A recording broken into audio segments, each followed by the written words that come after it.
Hello. Hello. Hello. Hi. Hello. Can Is you this hear me? working? Can you hear me? I can hear you. Well, I can hear you too.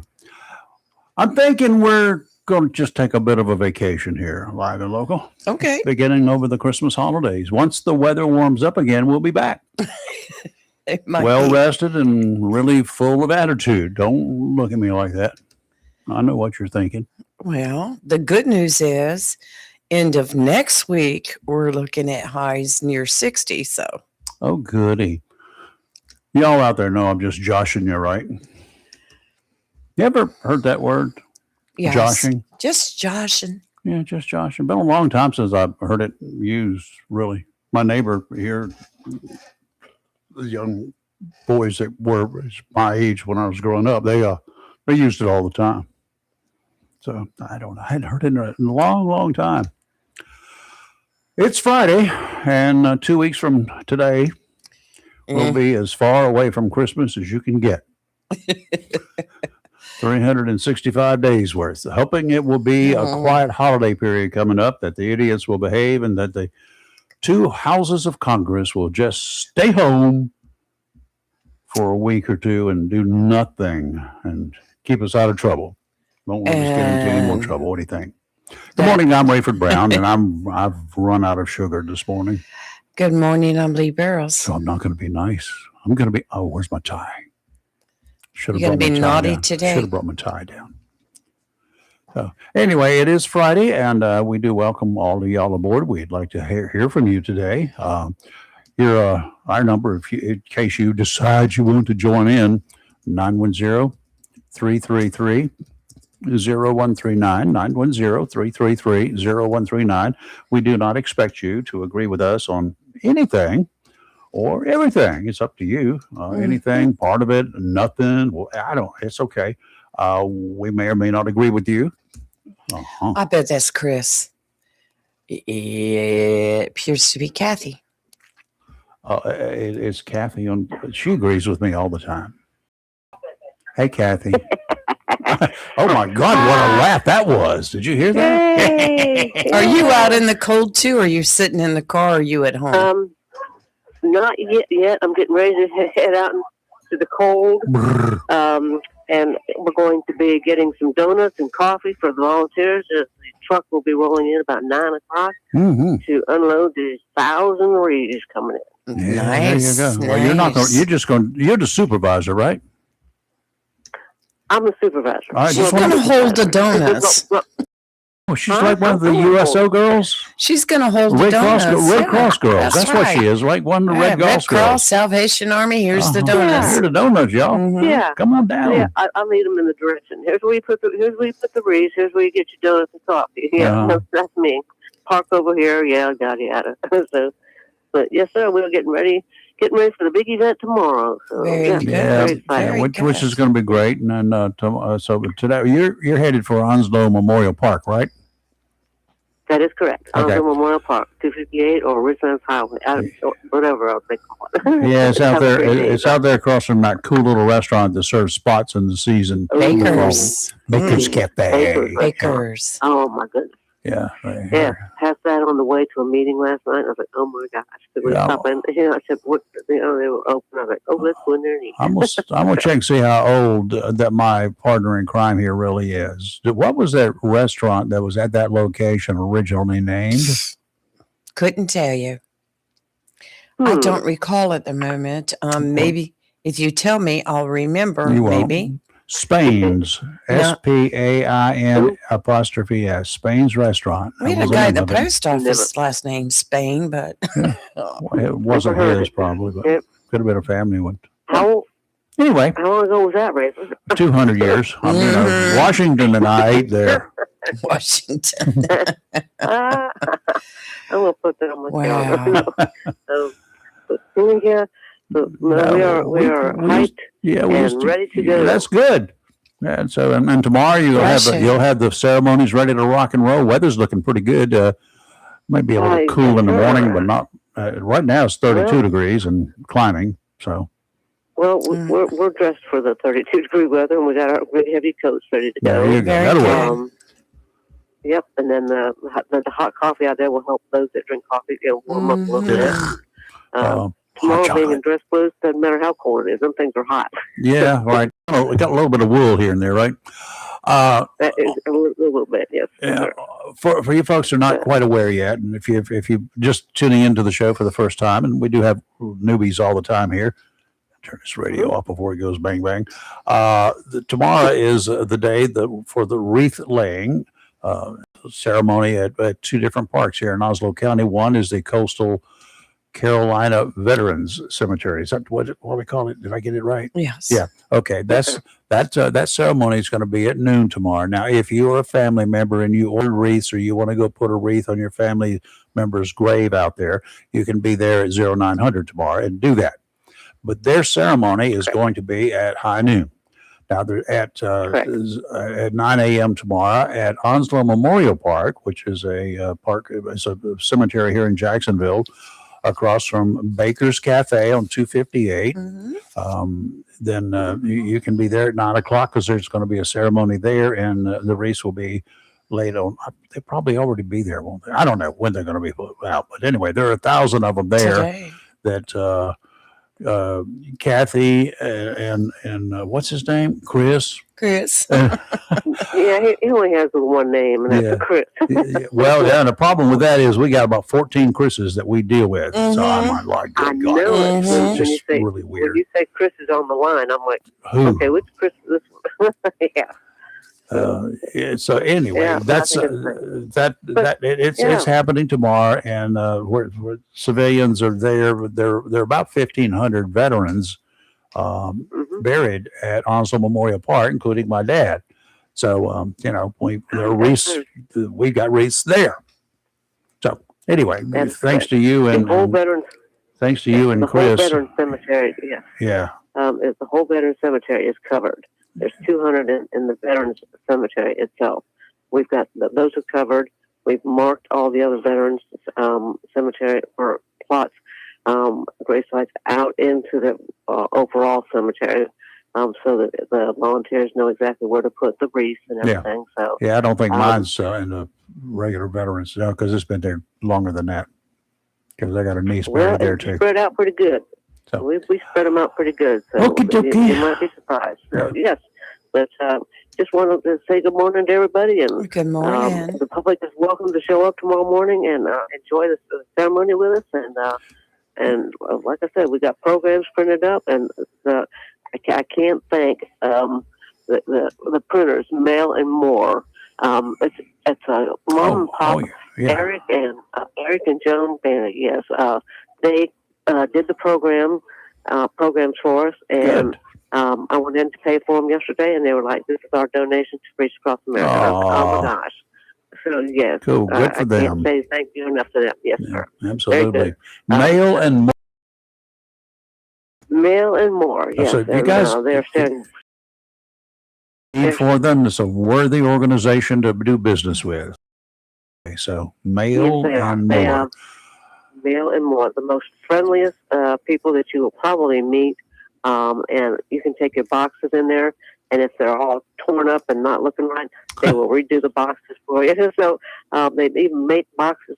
If you can't find a box to fit something you have, they will make you a box. I watched it yesterday, so they are very creative and very, very good people. So good. Kudos to them, and I can't thank them enough for their donations. Okay. So.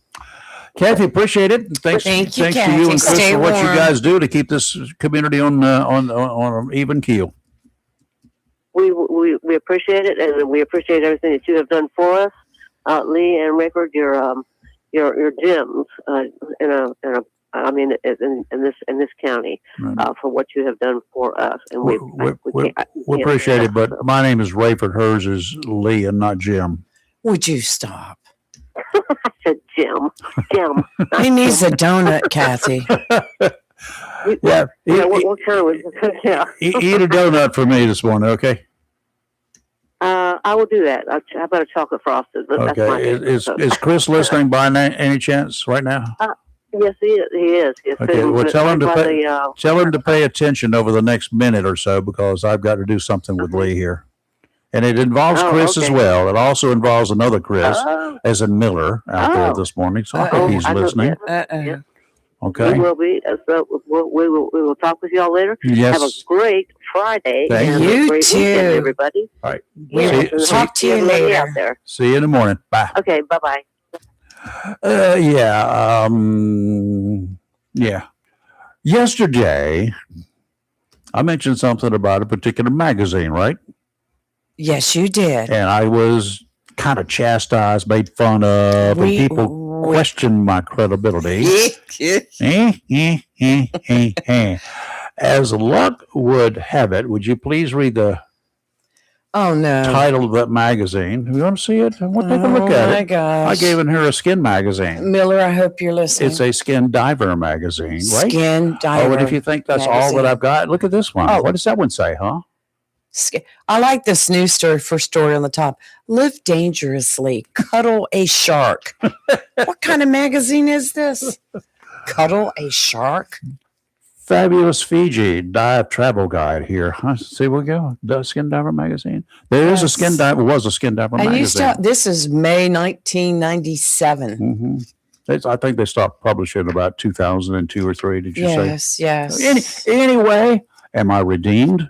Yeah, Miller? well, you know. I expect you to get down and say you apologize publicly at the next basketball game with the Cardinals. I got it. Oh my gosh. He should have known better. Okay, let's go to some good news. Cuddle with a shark. Sad news, but good news. A man that's been the object of a massive manhunt in eastern North Carolina is finally in jail.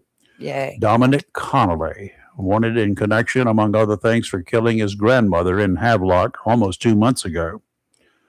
He's evaded multiple lawmen from numerous agencies. Neither air nor ground searches turned up much. Odd, too, is that police dogs were used, and they lost the trail. Connolly was found hiding in an abandoned home deep in the woods. It has been abandoned quite some time ago, looking at the pictures of it. He was found yesterday morning. Craven County Sheriff Chip Hughes said that officers had repeatedly searched that house over the past month, along with other abandoned buildings and other locations, because people on the run don't stay put. They keep moving around. That's how they quite often don't get caught, is because they don't stay very long in one place. Connolly was not in real good shape physically. Not sure about his mental state. He was taken to the hospital suffering from dehydration, and he was pretty dang chilly yesterday morning when they found him. Didn't say much. The search for Connolly began when police responded to a house fire outside Havelock in late October. They found the body of 72-year-old Patricia Lopedot, I think, inside the burning home. Connolly was her grandson. The victim had been stabbed and she was set on fire. Her car had also been stolen.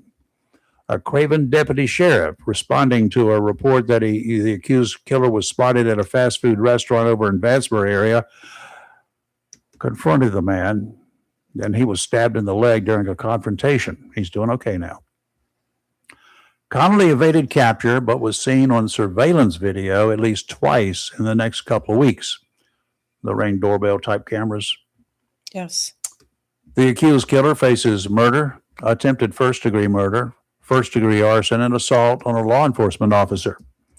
Investigators have not released any details about a possible motive.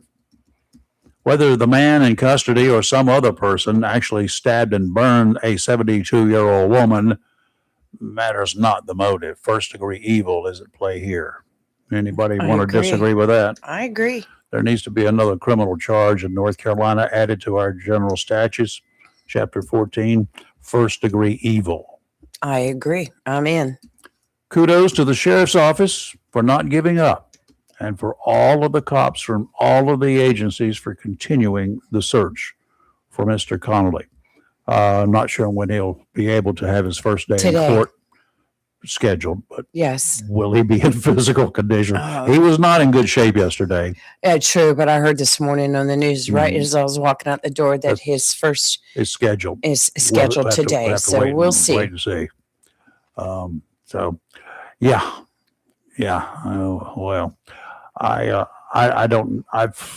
I'm glad he was found. I dealt with one person, not much, but I dealt with him. I was there um, when this one guy who was convicted later on of killing his mother and his grandmother here in Right. Onslow County. He was had been fired from the Highway Patrol.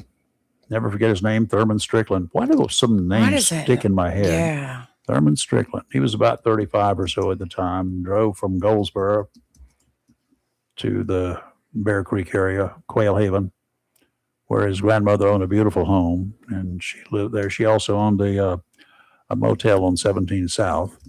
That's where I first met her. And then her daughter lived with her, this Mr. Strickland's mother. He's convicted of murdering both of them. He strangled and suffocated, didn't strangle. He suffocated his grandmother. Her body, when I got there, was face down on a bed and a plastic bag tied around it, and her hands were bound. And then his mother, in a cast, her right leg, as I recall, sitting in a recliner. Good Chair Lord. was reclined backwards, and she's in there. She was in her 50s, 60s, I think. She had a broken leg, and her cast was on one leg, and she had a bullet hole right between her eyes. Now, That's evil. Yeah. Evil. Yeah. To kill It- your parents. yeah, It's evil. it is evil. Mother and grandmother. He was looking for money. He had heard that she had a lot of money in the house. He's applied for parole, come up for parole several times since the 70s. I hope he rests there forever. Yeah, you hope he rots there forever. Mhm. Yes, I agree with you. It's pure evilness. We got some more evil, so let's go to weather first and tell you about that, because you've got hopefully some heavy information about the weekend, because it's going to start out okay, but it's going to end up not so good. And next Correct. Monday morning at this time, I mean, the icicles might be hanging off of every exposed part that you've got. So Mhm. don't get exposed, okay? But for, the marine forecast first today, northwesterly winds 5 to 10 knots, becoming southwesterly 10 to 15 this afternoon. Seas 2 to 3 feet. Sounds and rivers a light chop, increasing to a moderate chop by the afternoon. Saturday, tomorrow, northwesterly winds 10 to 15 knots, becoming westerly 5 to 10 in the afternoon. Seas 2 to 4 feet. Sounds and rivers a moderate chop, diminishing to a light chop in the afternoon. Now, that's Saturday and Sunday. I mean, Sunday. That's Saturday. Today and Saturday. Now, Sunday, things are going to turn bad. Right. Westerly winds 15 to 20 knots, gusts to 25 knots, becoming northwesterly 25 to 30 with gusts to 35 in the afternoon. Seas 4 to 6 feet, 2 to 4 near shore. Don't even think about it. Sounds and rivers will be choppy, but they're going to become rough in the afternoon, and that's the end of the good news. Now, for Send the to really the good news. soppy Okay, for the news. crazy news. And this is for Jacksonville. Mhm. Today, mostly sunny with a high near 53. Calm wind to become an east around 5 miles per hour in the afternoon. Tonight, mostly clear with a low around 33. Saturday, sunny with a high near 63. Saturday night, mostly clear with a low around 42. Then here comes Sunday. A chance of rain before 4 p.m. Then a slight chance of snow. Because it's going Partly to be sunny. cold. With a high near 57, wind 7 to 15 with gusts as high as 26. The temperature is going to drop suddenly. Then Sunday night, mostly clear with a low around 17. Monday, sunny with a high near 38. Monday night, lows of 20. So we've got a shot of cold Arctic air coming into the area Sunday. Yeah. You might want to go ahead and make your preparations now before it gets too cold. Cover your pipes, outdoor pipes. Oh, absolutely. If you got any water that you got cut off valves to go into outbuildings and stuff like that, you may as well shut her down and drain them. Yeah, and you can wrap t-shirts. I used to wrap t-shirts and cloths around them, but now I go to I went too many t-shirts. To the big box store. They were ex-boyfriends. Went to the big Left box behind, were stores. Oh, maybe they got ripped up and they didn't want them. Go to the big box stores and they have these covers that are real easy. They're made of styrofoam Yeah. and they're insulated, and you can put right over the outdoor water spigot. I do that. I have a they got the big boxes then for the pipes themselves. If you have yes for the exposed pipes pipe, themselves, you right? got, they're split pipe, they're split insulation. You just slide it right Right. down. I grew up in a trailer, and so Mama You used to want to go do out there. there, and you have those heat tapes that you wrap around God, the yeah, I pipes and you remember plug those. in. Yeah, that's what we used to do. Growing up there, I Yeah. remember those days. If you got any water pipes, if they do freeze, if your water pipes freeze, Yes. you're probably going to need to heat them up, warm them up so to get that stuff moving. Right. Because if they freeze and it continues freezing and stays cold, which it's going to do on Monday, then water, when it freezes, expands. Right. Expanding water is known as ice, and the colder it gets to a certain point, and it expands, and you cannot contain it. All right, it takes a lot to hold it back. Water hoses, for you folks who just don't care about yours, go ahead and leave them charged with the water in them. For those of you who, like I do, we have water hoses running everywhere. Take that little nozzle that you got at the end of it off and drain it. Yes. To Definitely drain need it, to. you've got to have the end with the opening on it, the hole in it, lower than the end where the hole in spigot is. Oh, you're going to have lots of holes in it. Yeah, it'll just go pop. And then and if you leave it charged, in other words, leaving the spigot turned on, you come out and you may have some water just going everywhere, and then it will stop because it will be ice. And it will be ice everywhere. I think the biggest thing that I want to comment on are your pets. Don't leave them outside. Please don't do that. Pets and your plants. Can you imagine those furry little animals out there just shivering all through the night, and they're so cold they can't even cry? And it makes me want to cry to think about an animal outside, like a dog or a cat, your pet. Even if you've got outdoor pets that normally stay outdoors on Sunday, please bring them in, okay? Yeah. You can contain them Show in a them little some area love. inside where it's warm. Mine will be cuddled up with me under the I'm blankets, sure. So, believe me.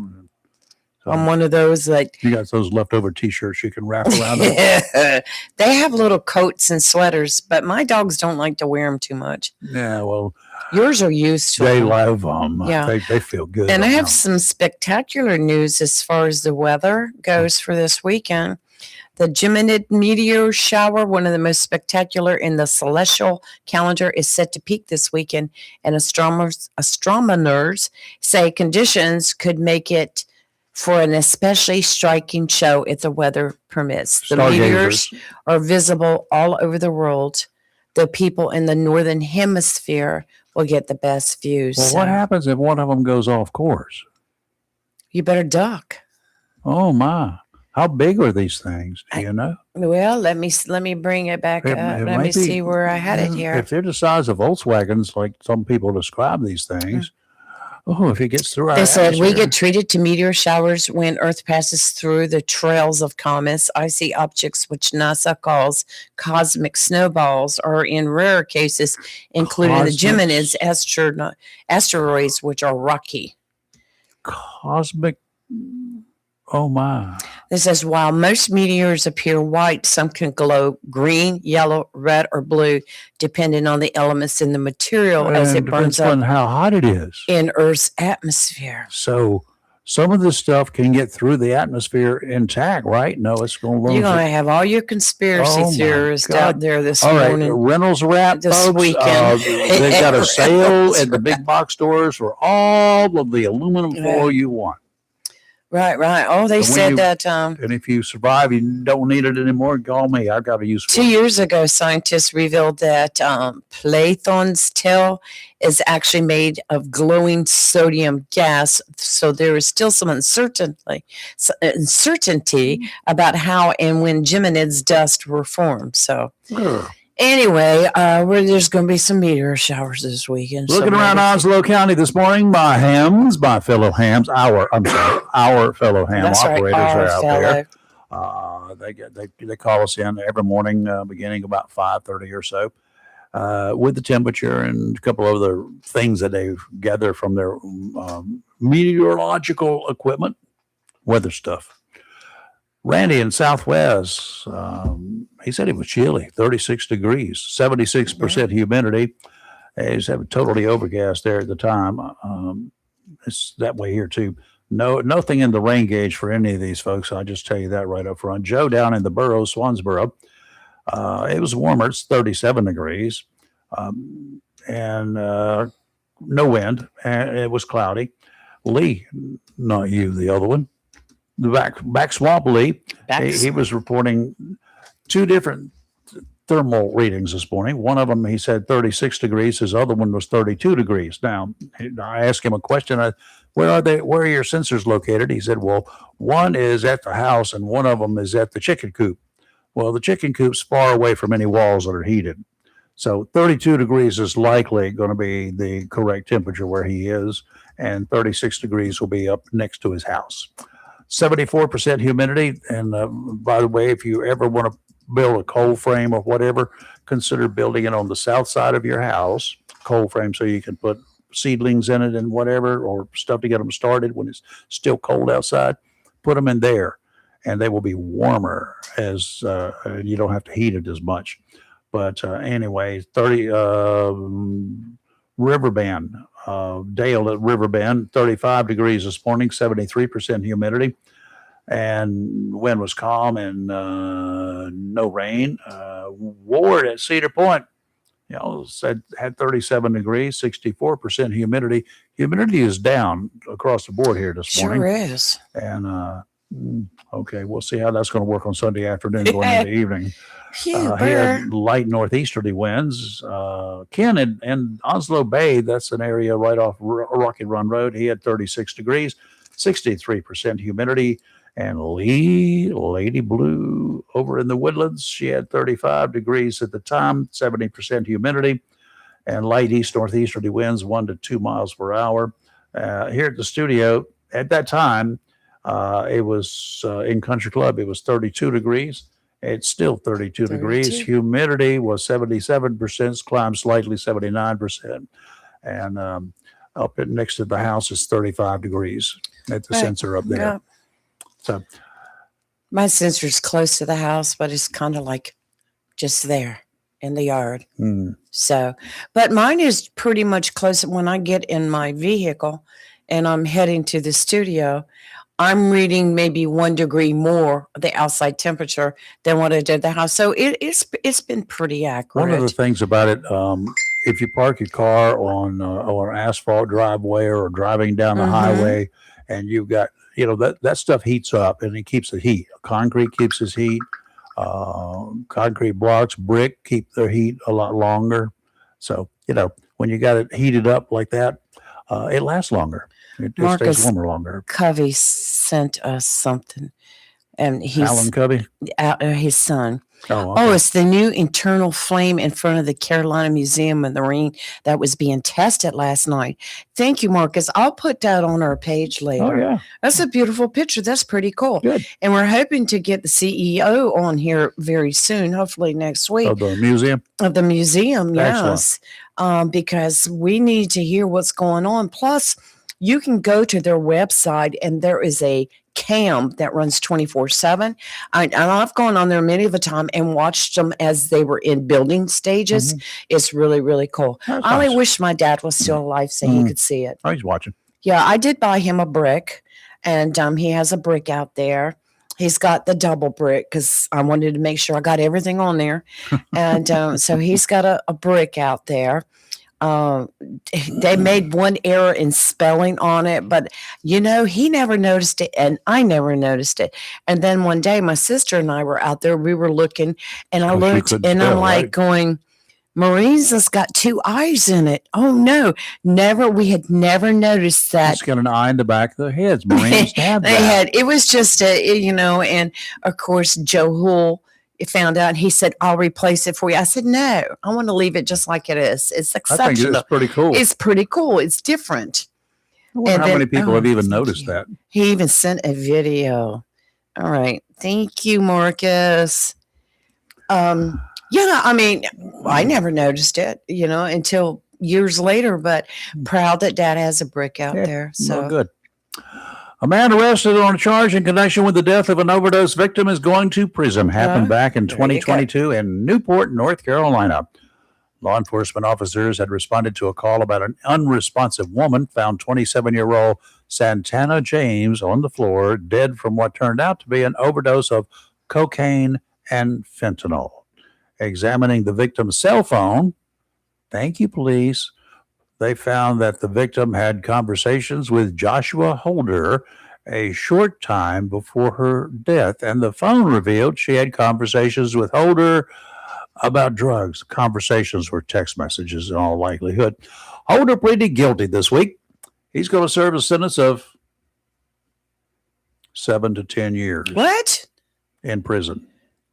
I'm going to guess from that 7 to 10 years for the guilty plea for death by drugs, illegal drugs that he furnished this young woman. I'm going to guess that they didn't really care about the 9 convictions for drug possession, larceny, obtaining goods by false pretense. All of that made no difference to them. 7 to 10 years, behave yourself. I would say max of 5. Wow. I probably should not say anything else, or some of our folks out there listening might be more concerned for those who bring the killer drugs to our shores than they are for our citizen victims. I'm concerned about our victims. And yes, this woman had a choice. When you Yes. become addicted, when you get involved with it, yeah, you have a choice. It's not easy to make. Somehow, not by yourself. Choice of saying no to the first gateway drug you tried. I guarantee it was not fentanyl, and I guarantee it was not cocaine. It was not heroin. It could have been an opioid prescribed by a doctor because you were in a wreck or whatever, and they thought you needed it. You had a tooth pulled, and they thought you needed it. One time they gave you a prescription for You it. get nothing anymore. Good. You can go have a tooth pulled and they'll say, take a Tylenol. Mm-hmm. It just, Suck it up, Right. buttercup. You got to suck it all up now. You But have it- surgery, they give you 3 pain pills. Anyway, the amputation of leg, you get an aspirin. Yeah. No, there's a place for it, but it has to be controlled. It has to be observed. Mhm. People given this stuff needs to be. They really need to be. You should never be a refill on a prescription. Never on automatic refill on pain Right. pills. Right. You should have to go be re-examined and tested and tested and tested. But you remember the Okay. day when they gave Oh, it was away like handed- candy? It was handed out. Hmm. Oh yeah, root canals. I got 30 days worth. Want to buy some? Just kidding. No, I'm good. I'm good, but I thank took you. one of those pills one time, and during my nighttime of sleep, I had worms crawling in and out of my head. Oh, I can't. That's Now you're gonna make me itch. Okay. Wow. Anyway, yeah, they got there somehow or another, and yes, they are ultimately responsible, as all of us are, for whatever we do. But 7 years? But- Oh, wow. this is just wrong. Hmm. I have, drug dealers, drug traffickers. That's one step above drug dealers. The guys that are making it, the distributors. I'm sorry. I don't like them. I don't like any of them. If it was up to me, that I'll get the death penalty. Well, that's where, and we've talked about this so many times on this show, where penalties and sentences for things like this, amongst other things, need to be strengthened. I don't know if you picked up on the story that just came out this morning about the co-owner of a North Carolina-based Sycamore Brewing Company. Didn't see it. All right. He was arrested yesterday after being accused of breaking into a teenager's home to sexually assault her. Mhm. Justin Brigham, 44, allegedly broke into the 13-year-old's home in Stanfield. I That's don't called know. a death That's penalty. kind of west on December 10th. His wife confirmed she has assumed full control of the company. Anyway, the Stanley County Sheriff's Office told WCNC that they received a call from the teenager's parents after they discovered an unknown male naked in their daughter's bedroom. When You mean a deputies, dead man? when deputies arrived on scene, they found Brigham in a nearby vehicle and detained him shortly after. Now, he's been charged with rape of a child by an adult, indecent liberties with a child, first-degree burglary. His bond has been set at $10 million. They want to safeguard him from the daddy, 10 is what I would guess. million. I mean, I'm all for that big bonds, but just goes to show you that we had a person here that was arrested in Onslow County for secret peeping. He ended up serving no time because the way the laws are written. This man goes and rapes a 13-year-old, and his bond is $10 million. Now, I'm all for the $10 million, but somewhere in between, there just needs to be, there's such an imbalance. You know what I'm saying? Mm-hmm. And I know these two cases differ a lot. Completely, yeah. Completely. He broke into the home, and this was a 13-year-old child. Did he break into the home? Well, they've got him charged with burglar. No, let me see what they said. They got him burglary? first-degree burglary. Let me explain to you about first-degree burglary. Until not that many years ago, first-degree burglary was the same thing as first-degree murder. You got the death penalty for it.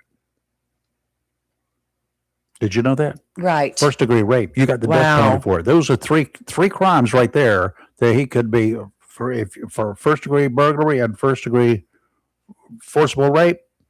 He could have been given the death penalty twice. Wow. For those two crimes alone. Wow. That's why they consider first degree burglary. Anybody breaks into your home while you're there and they know you're there, that's why you can shoot them on sight without any problem whatsoever, because there is not a person that breaks into an occupied home that is not a danger to everybody inside. And you have a right to defend your property and yourself. You do not have to go running out the back door to escape. No, sir. Well, I can't imagine walking into the bedroom and finding a naked man in my daughter's bedroom. You wouldn't plant him? Oh, my gosh. Oh, my God. He wouldn't have got back out of the house. Well, he might going out, 8 rounds from that 45, hitting him in the back would just be probably make him get out of the house. Wow. You're reading further into the story. The wife put out a statement this morning saying that the family was devastated. And that they would assume full control of the brewing company and he would no longer be a part of it. You mean the family of the alleged perpetrator. But it said, but she's already, the company. The company's not going to put up the $10 million. The company's already taken heed of it. They've already had a lot of companies, people that they do business with pull out now. They shouldn't do that. And, you can't control. Here's one. Freya Haas in Wilmington, North Carolina confirmed that it would be pulling all of his products. All the band's product, but you know what? It's not. This is an individual who did this. Unless you can show that the company was aware of his issues or whatever. Right. Don't blame the company. Don't blame the family. You can't do that. These individuals they got their own problems. Wow, it's just like I heard that story this morning when I was going. I had the news on while I was getting ready, and I'm just like, wow. Broke into the house and raped a 13-year-old. 10 million is not enough in my book, but going back to the imbalance. I think it should be released under $1 bond. Yeah, into the streets. Oh, yeah. No protection, no vest, nothing. Well, wow. Suicide vest would be best. Well, while we're on the subject of stuff like this, I watched the Tyler Robinson hearing yesterday. Yeah, he finally made his appearance in public. Yeah, they had him all dressed up in a nice shirt and tie, and he sat there looking like the all-American kid, he was in the courtroom, smiling and laughing. But they closed the court. Well, what happened was they started with open court and then they closed it because they had stuff that they needed to talk about that no one needed to know about. They It kicked was everybody just, out. they kicked everybody How out. can they talk about something in a courtroom? Because the people have a right to know what goes on in a courtroom. Well, a lot of it has to now. Unfortunately, the accuser has the right to a fair trial. Yeah. And being that this is a high profile trial, and what happened was when they came back after going into private close, there was an allegation made by one of the defense attorneys that inadvertently one of the media people had shown Tyler in his shackles. And see, they had a hearing a couple months ago. But the juror, There's no jurors yet so picked. that is irrelevant. You can But put them in shackles. no, it is relevant because of the fact that this was discussed a month or two ago, and the judge made a ruling that media absolutely would not show him in his shackles. And somebody messed up yesterday. It was a quick flash of him in his shackles. And so the defense attorney wanted all media ceased forever from the trial. And the judge said no. He said, we're not going to tolerate the media slipping up. He made them move all the cameras to where you could not see the shackles. He put more stipulations, but this was a ruling that was already made, and somebody in the media messed up yesterday and failed to follow instructions, which jeopardized anybody being able to see the trial. But no, the judge did come back yesterday and rule like, no, we will continue to televise the trial. Mm-hmm. But yeah, Mr. Robinson was sitting there looking like your average everyday Mr. Robinson's kid. the guy who's arrested and charged with killing Charlie Kirk. Charlie Kirk. I have my freedom shirt on today. Yes. This is going to be, and you know what? I am so tired of all the conspiracy theories surrounding this. Good. And Candace Owens, that woman right there is nuts. She keeps putting out the theory that that TPSA had something to do with this Turning Point USA. It was an inside job, and all. She's crazy. Unless you've got serious, confirmed information, you shouldn't be talking about theories, conspiracy theories. But Rafer, that's the way with everyday life now. I understand. Everyday life I now. mean, I'm talking about the media. I don't care Right. about Oh, people. the media's gotten worse. People in social media, they're not in the media. You guys call yourselves what you want. Yeah. But you can talk about anything you want to talk about, obviously, and because I give it all the credibility it deserves. -7. The media, until they start having real, honest to goodness adult supervision, at least the Boy Scouts have that. It would be nice if the media and and Congress had it too. Well, let me tell you about part of a committee meeting that I watched yesterday in Congress, where they had Kristi Noem up there, and they were doing their thing with her, But this one representative, it was Benny Thompson. He's a Democrat from Mississippi. He actually referred, and I heard this with my own ears, to the deadly ambush attack against the 2 National Guards members in D.C. as an unfortunate accident. Oh, when he said that, there was people. I even come up off the couch. Unfortunate accident? And Kristi Noem's response was, unfortunate accident? This was a terrorist attack. He shot our guardsmen in the head. Both of them were shot in the head. That's like people calling things like that an incident. Not, you know what an incident is? That's when I stumped my toe. Oh, and then the representative, the congressman, came back and said, it was an unfortunate situation, but you blamed it solely on Joe Biden.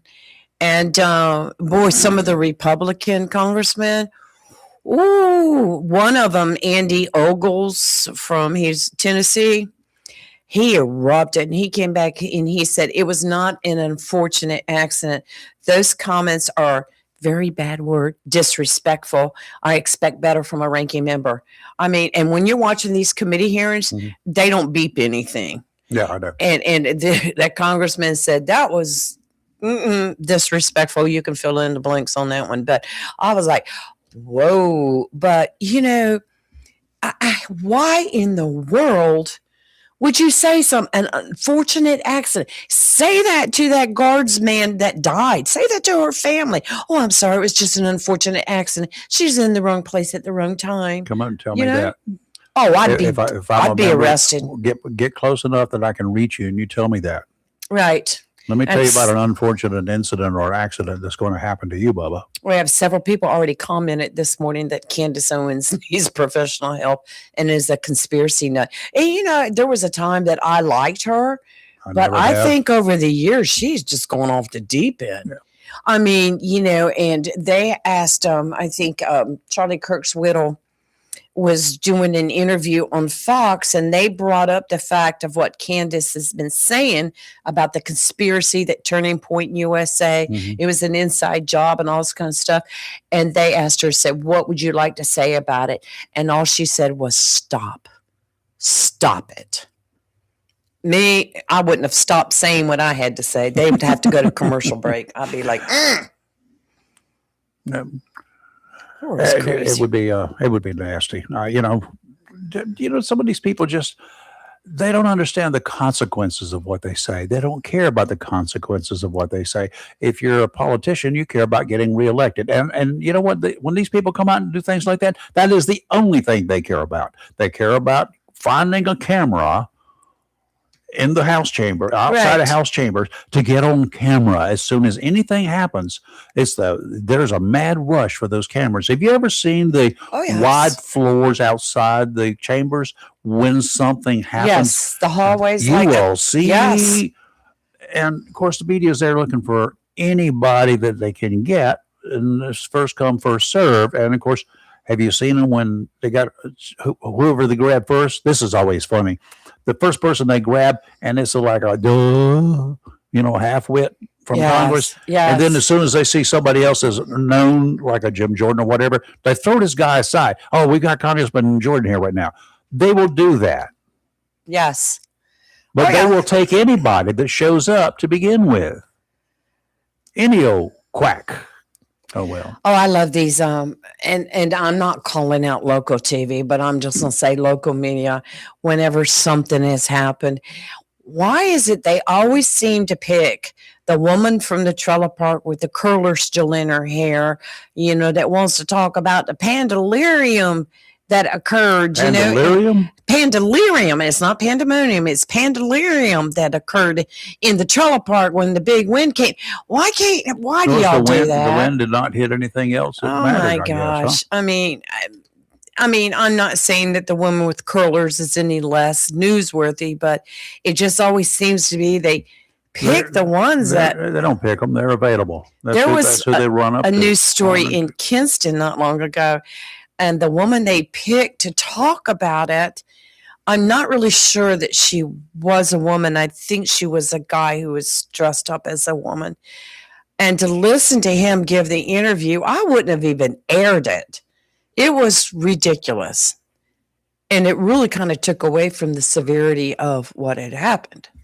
But I'm like, are y'all crazy? Yeah, there's a lot of stuff on YouTube about, right, tornado in a trailer park or tornado here or hurricanes or whatever. Yeah. It was pandalirium. It took my Tupperware and just spun it right around. Marcus said he believes sensational journalism should be banned, but unfortunately it's protected under the First Amendment is what he says. And I agree. It's banned, but it's banned by us. We pick the channels that we want to see. And guess what we do? We pick those that show the blood, the guts, and the ridiculousness, regardless of whether don't let facts get in the way of a good story. Right. That used to be a joke that I would say around. Don't let the facts get in the way of a good story. Sensationalism, just like what Tracy said. Sensationalism. I mean, Marcus said. People like the sensationalism. Well, that's what gets the people that watch. Do you ever? Well, I People know watch it. you don't, but sometimes when I know there's been. My wife will not let me watch local news because I become very irritated. Well, that's not. I've pretty much quit watching local news. I'm sorry, folks. That's not completely true, but that's I grew unfortunately up the watching case. one channel all through my life, watching one channel.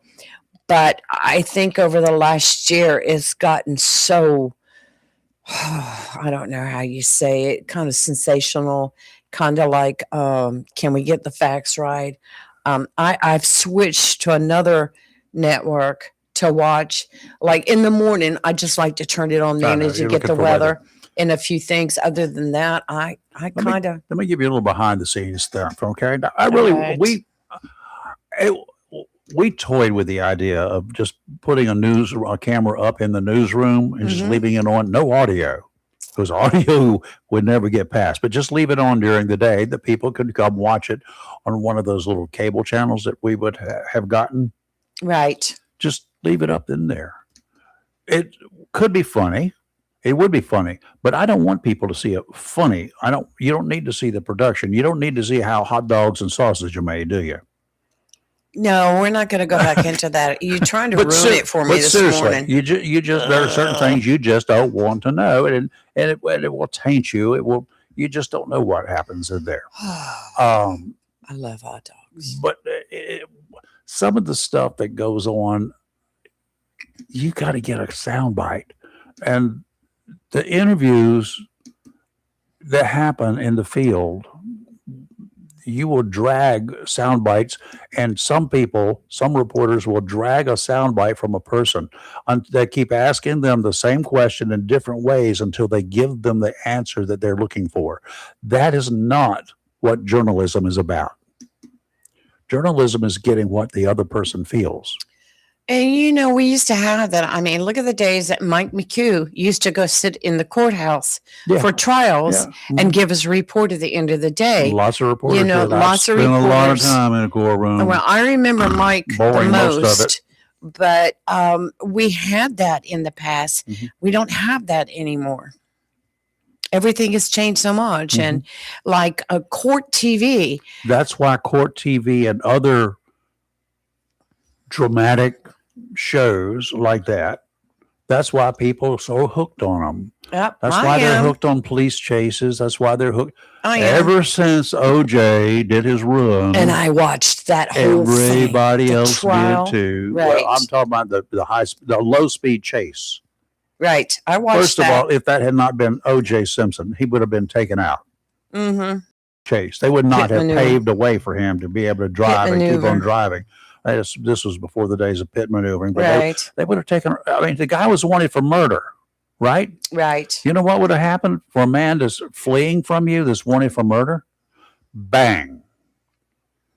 They would have put a guy with a rifle up on an overpass, and they would have taken out the driver of the car. They would have stopped that car coming through. Well, that's just the way it works.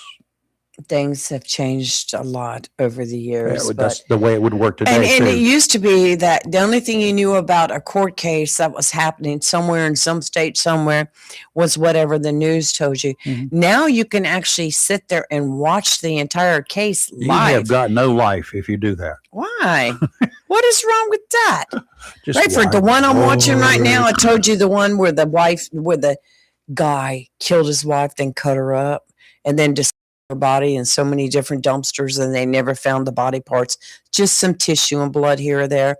Well, I told you he pled guilty to unlawful disposal, and he pled guilty for misinforming the police, giving them false information, but he's in trial for first degree, and it may go to second degree murder. But like they've never found the body, but if I was on the jury, I don't know what I would do, because it's pretty obvious that he killed her. But then again, you don't have the proof that he actually did it. But the state rested on Wednesday, so the defense was supposed to provide a bunch of witnesses, And then they were going to have the defendant get up and testify also. And yesterday, when they got into court, they said, nope, we've changed our mind. We rest the case. Now, how's a jury supposed to decide this? Today's closing arguments. How is a jury supposed to decide? I think the jury's been cheated for one thing. This woman, the memory of her has been cheated, and her family's been cheated. That's got nothing to do with the But the guilt or innocence. defense is doing what they can to, they're doing their job. But I mean, the only evidence they have is they found the tools that were used. It was just, and they found some of her clothing and other stuff, and they found a little bit of tissue here or there in different dumpsters, but the dumpsters had already been emptied into the landfill, which they burned the trash. So, and it was like a week later before they went looking in the dumpsters for evidence. So there's no proof that he actually killed her. You know, He's just claiming she died in her sleep and he got scared, so he disposed of the body. you know, think about it this way. After 7 years of It's crazy. being missing, Yes, you fall overboard. right. There's any proof that you drown?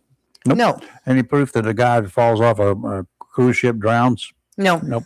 Because another boat could be out there and pick him up, right? It could be a plot. It Correct. happened here in Jacksonville, downtown, by the way. They ran down by the USO and ended up out there, and the guy showed up trying to cross into Canada years later, or a year later. Ooh, Yeah, they never found the body because he wasn't one. But you don't know that. There are gators there to take care of that. that's But right. There's also, there could be. So it could be. But do you know how many people after 7 years are declared dead who Of have never course. been seen? But Who Ray, turn up later? how would you feel being on that jury right now? How would you feel? I mean, you're waiting to. I would look for but- reasonable doubt. If but there's not see? reasonable doubt, The jury has not been privy, and they have not been told about him pleading to disposing of the body and pleading to misleading the police. They would not allow that into the case. Mhm. So all the jury knows is they found some blood in the house. They've got him on video buying the tools, buying the trash cans, buying ammonia, buying cleaners, buying new rugs. and that's all in evidence. And that's all in See, evidence. If that's all you knew, what would you say? If that's all you knew and you were the juror, what would you say? Well, that's the hard part. That is. I feel in my heart he's probable guilty, cause. but where's the actual proof that he did it? Where's the proof that he did not? Well, see, that's where you're stuck being a juror. Not me. Well, me, I would have to say he's guilty. I mean, but I know so much more about the case than what the jury members know. That's like that last case that I watched for years, the Karen Reed case. No doubt in my mind that she was innocent of the charges. That's not over with yet. The case is criminal, but she's getting ready to sue everybody in Massachusetts. 910-333-0139. Have you ever sat on a jury where you had what you could not come to a reasonable conclusion that, yep, that person did it. Yeah, they put up some other information. We had to consider it as evidence, but was it real evidence or was it just something somebody said? What's the credibility of the witness? Another reporter that I failed to mention, since Marcus is listening, Mm-hmm. is his daddy, Alan Covey. I know, Alan. And he was a reporter. He said Marcus says he was a reporter who reported the facts and let you decide on how to feel. Alan was a good reporter. Yes, that was he in the was. day when we had reporters. Exceptional. Back in the day, Alan, he TV, Mhm. and then you had Mike, the newspaper. And like Marcus says, media should not push your agenda and make you feel one way or another. Mhm. They're there to give you the facts, Just the facts, ma'am. just the facts. Just the Nowadays, facts, you don't ma'am. know what to believe. And yeah, okay. Dano, is it Dano? Just the facts, ma'am. Who made that line famous? That was Jack Webb. Jack Webb. playing the Book role. 'em, Dana. No. Jack Webb. Oh, that was before me. That was he was a star of one of the two stars of Dragnet. Yeah. Joe Friday was his character name. Who said Book 'em, Dana? That was the guys on Hawaii Five-0. And his name was Dano. Book 'em, Dana. Yep. Hawaii 5-0. Why are you questioning me? You did that yesterday. You remember that? I'm not questioning you. That I'm showing you. I'm just trying to educate myself. I always like to look it up. The president is losing more Republican support. An executive order blocked most federal unions that the president had signed, but with the help of 20 Republicans, Democrats were successful in reversing the president's order. The bill was led by Representative Jared Golden, a Democrat out of Maine, who got a vote on his measure by filing a discharge petition. Strange the way this system works. Executive orders, generally, they're just kind of like carved in stone, right? It's designed to force a vote on legislation over the wishes of leadership, provided it gets support from a majority of House lawmakers. The bill, called the Protect America's Workforce Act, is aimed at repealing a March 2025 executive order by Trump. The final vote passed 231 to 195, with all the no votes coming from Republicans. 195 no votes to 231 yes votes, but 231 included 20 Republicans. Lawmakers, Trump's order block collective bargaining with unions at an array of federal agencies, including parts of the Departments of Defense, State, Veterans Affairs, Justice, and Energy. It also affected workers at the Departments of Homeland Security, Treasury, Health and Human Services, Interior, and Agriculture. A question for you. I know that there's collective bargaining in the post office. There's collective bargaining in any number of federal organizations, but things like Homeland Security, do you think a union should represent the people there? No. Homeland Security, Federal Bureau of Investigation, Department of Justice? No. How about the Defense Department? Oh, golly. We'll let our soldiers and our soldiers, airmen, sailors, and Marines, y'all, not a problem. Just see your union rep. I can't even begin See to tell union you rep. How would that go over? how much money it costs the post office with unions, Uh-huh. with them filing grievances. I know one payout here, it was a while back. It was like in the thousands. It was like 23,000, 32,000, something like that in grievances. I mean, and then you wonder why stamps are so high. It's ridiculous. During the debate on the Hill yesterday, House Oversight Committee Chairman James Comer said undoing Trump's executive order was akin to encouraging more work from home policies for our federal employees. That's one of the problems that was occurring. I want to work from home. You don't have a right to see how I'm working from home. I'm sitting there eating ice cream and, occasionally checking my computer for emails, but you're still going to pay me. Comer said Americans voted against that kind of stuff when they elected Trump and Republicans to lead in Washington. So therefore, Comer and others out there feel that 20 Republicans dissed them. I can't even begin to even. It's just. I know it's children. I cannot imagine unions being in the federal government. I really cannot. I just. Whether it's the post office or otherwise, because you're ruled by already. You've got rules that you have to follow. It's not like a private enterprise. I just get upset watching some of those committee hearings where U.S. congressmen and women, or U.S. senators are questioning somebody, like say Kristi Noem, questioning her on immigration. And when she starts to say something, the representative or the senator, whoever, is yelling, "Shut up and let me finish what I was saying." I mean, I don't like seeing that.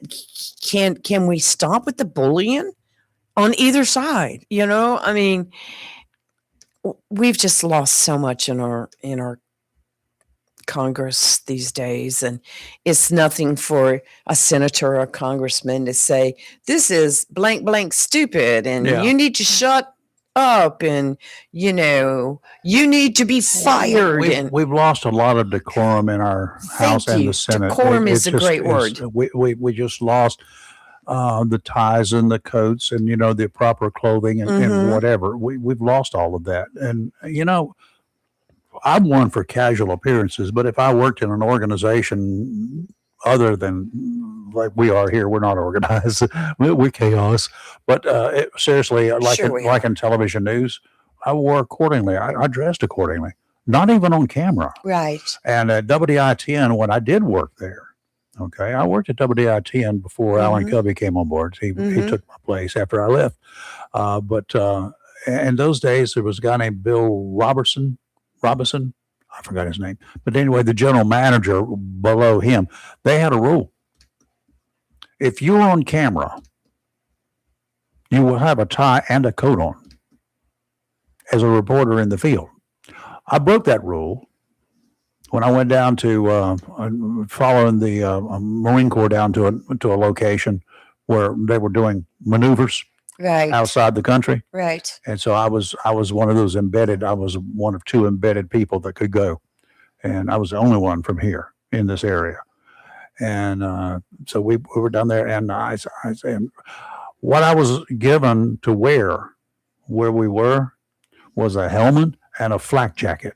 You know what a flak jacket is? Oh, yes. Okay. Yes. Can you imagine me in a tie and coat? And when it came up, when they saw it on the news, and the guy said, "You don't have a tie and a coat on." I says, "Bring me the man who wants me to put a tie and a coat on when I'm wearing a flak jacket. I will beat him."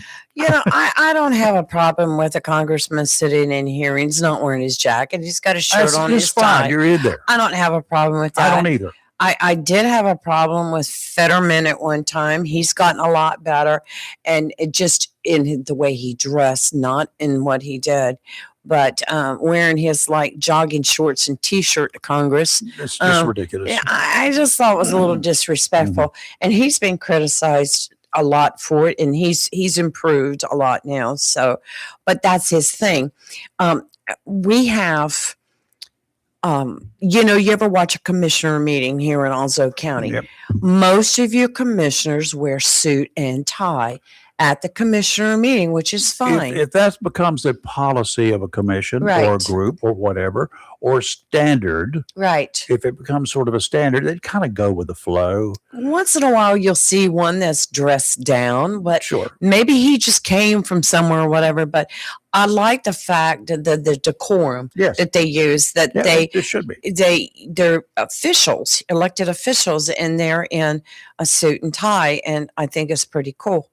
And there's been a variety of suits and ties through the years. Remember Walter used to always springtime, he would wear the spring jackets, always a different type. Yeah, it was pretty cool to watch. Oh, I did not notice that, but Yeah, yeah. I don't watch that stuff. Yeah. Tom said Walter Cronkite would always have a tie on. Well, yeah. Well, Yes. in those days, In those days, yeah. You got on TV and in those days during Right. Cronkite or Huntley and Brinkley and whatever. Right. Oh, yes. oh yeah. And But when it came to pass at one point in time when somebody took a wide shot of local news Right. and the guys were wearing shorts underneath the desk and they Right. saw that it was Yeah. they were dressed from the waist up for the camera, but somebody took a wide shot with a news set. Right. They did not have what they call the courtesy curtain I in saw front. that on a local Yeah, it's kind of sports report one I got night a question on for local you, channel. Madam Political Person. You Oh no. partisan person. You. Not always, but Would go you ahead. date a person from the opposite party? Seriously, would you date a person from the Democrat Party? What kind of question? It's a is question because that? I'm asking you. Say, would you date across party lines? It all depends on that person. Just for an example, I have a family member who is a very staunch Democrat. Well, you don't have any choice with a family member. No, I mean, you can. I guess you could get rid of them. Would you marry a man who is a staunch Democrat? it depends if he's willing to If he's got money? Well, that helps. But no, if he's willing to, well, I look at, What does that Brazilian do that you love? but he's Brazilian. He's not a Democrat or Republican. If he came up here and became an American. Well, I wouldn't care if he was Democrat, That's what I Libertarian, figured. Green Party, or what. Okay. Fox News digital asked party gosh. attendees at the conservative theme Make America Hot Again Christmas party in New York. Hot again. I would date a liberal, but a liberal is not going to date me, shared one person. Another one, his name was Raul, who leans liberal, said he prioritizes values when dating and would go out with someone on the opposite side of the political aisle. He would go out. As long as the conversations and discourse can be grounded in logic and rationality, Raul said. So, in other words, you decide what is rational and logical, is the way Raul puts it. I think the most important thing, he says, is moral and ethical values. So, my moral values, you would decide what my moral and ethical values are, right? Tim. From Not you. Tim. Right. But right. would you use that? Would you want somebody to abide by your moral and ethical values? And you decide what they are. And that no, I'm not like that. It's just like I believe that we live in How about if they were satanic? Satanic? Well, I'd be looking for a new friend or something. How about if they love to shoot Bambi and bring him home for dinner? No, I wouldn't use that as an excuse. I mean, it's not my thing. I'm not in favor of it, but I do know a lot of people hunt. They hunt Bambi. They make deer jerky. They eat it the same way I eat cows and chicken. It's just not my thing. But that doesn't mean because you like to do it, then I'm going to look down on you for it. Okay. I'm just that way. How about you guys out there? Steve, Theo, who else we have? Anybody up online right now that we know? Chris Miller. How about you? Would you date somebody that's and we know he's a Republican? Would you date somebody who's a Democrat if you were single? How about if your wife decided she wanted to switch parties? Are you trying to start a fight in the household this week? Yeah, why not? I have got nothing else going on for the next. Marcus brought up a good point. A 48 house minutes. divided cannot stand. And I have somebody, Too Real for TV, that comments a lot on our YouTube. He says, Why don't y'all call in? I need to talk to you. Very good I want to point. hear from you. No matter who is in charge, I want us to succeed. And he said his wife votes different, but he doesn't care. I don't know how my wife votes. Well, I know. We don't discuss it. I mean, unless she Exactly. asks me who somebody is, but I don't tell her Exactly. who to vote for or request or suggest or anything else. She'd slap me if I did. I'm kidding. Well, it's just like my sister and I, I love my sister. She loves me. She grew up in New York. No, I know she does. And I love her too. She grew up in New York. Mhm. I grew up here. She grew up in a very democratic environment. That's what she learned. That's what she knows. And I look at it this way. It's a democracy. She has the right to her opinion. I have the right to mine. We don't discuss politics, maybe a little bit here or there. We don't get into it. She has different views than what I have. Mhm. She probably thinks I'm crazy. I might think she's crazy, but no, Well, is she we crazy? don't know. We don't Are let you? that be a division between us. Okay. And so if I met the right guy and maybe he was a staunch Democrat, it would have to depend on, does he have a boat? How much money does he have? How's his health? So no, I can't. If he was a staunch Priorities, right? priorities, heck yeah, priorities. How much money he's got, whether he's got a boat or Has he not. got a boat? One guy responded, I think it's personal, but I think different things work for different people. I personally would not do it, but I would work for someone else. He shared that you need both types of women to carry out the discourse, and the liberal and conservative women can be similar. So I'm not under. Does he want to date one of each at the same time? who knows? Maybe. Right. I love liberal women, he says. I like to hear their opinions, and they are catting it out very recently. Wow. And it's made for some good conversations. Oh, I bet. I think they're a lot more similar than different, to be honest. I think most people are more similar than it's like with Steve. Mm-hmm. He's come to understand that we're probably a lot more alike than we are different. Steve Okay. is a good person. Yes. Theo is a great person. Yes. You know, they're both good people. We just have And differing views a lot of times. on some things, yes, we Yes. do. But on the things that really count in society, in America, we can get together and talk about anything that we agree on. The best is to leave, when we're together, is to leave the things we disagree on, because we know we're not. I know that I'm not going to change Theo's mind. I know Theo knows that he's not going to change my mind. He's come to learn that.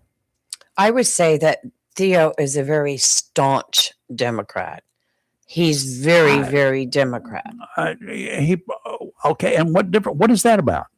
My dad was a That's staunch hi- I Democrat. mean, that's his Probably the most choice. Conservative Democrat you will That's ever his have met. choice. But I can understand where he's coming from on some of his subjects. The others just get me crazy. But we're on two different sides there, which doesn't make Theo, in my opinion, less of a person. at one time, the Democrats and the cool. Republicans were really close together. Okay, and they all wanted basically the same thing. How they Right. got there was a little bit differently in most cases. Right. In some cases, not in most cases.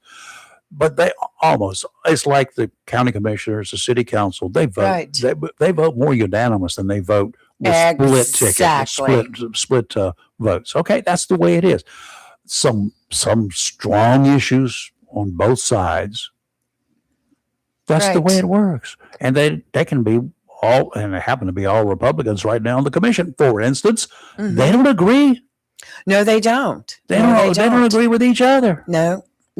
And you know, and I appreciate that. Oh, I I love it. appreciate the I wish there difference were of opinions Mhm. and So how about you guys out there? We're going to do a quick weather, but tell me, would you date or marry a person who's a staunch, different type of party Mhm. than you are?